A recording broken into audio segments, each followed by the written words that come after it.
Hey, whenever you want to show your product or maybe just have a nice gallery with all your photography from a trip, you can add easily now those two elements, so you can actually kind of present some product. Of course, there is like additional gallery, so people can kind of go and skip through this.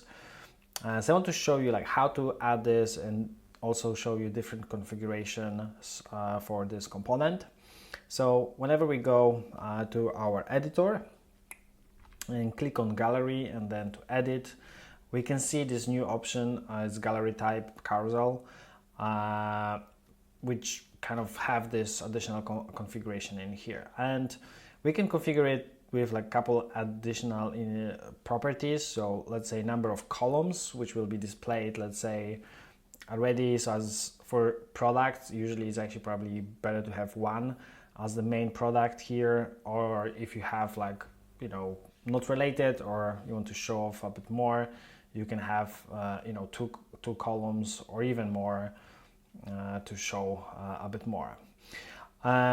So that's one thing. The other option here is you can configure also the thumbnail position.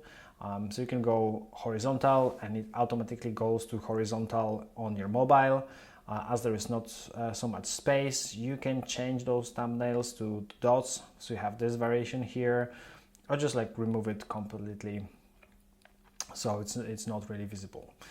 As well, what's more, we have the arrows here option, so you can be like always visible, and you can just remove them or just like show them whenever you're hovering. So those are the main kind of, let's say, elements, how to configure the gallery.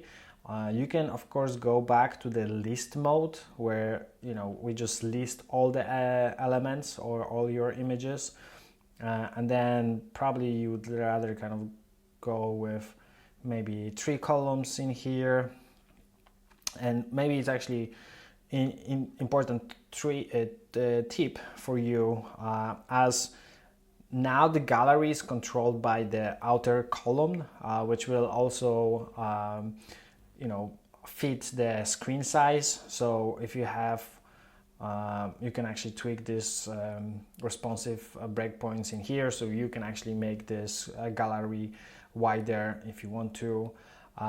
So this is how it looks like when it's a bit wider. And what's more, you can then try different configuration. Actually, because this the images are in the same size, probably this configuration will be a bit, let's say,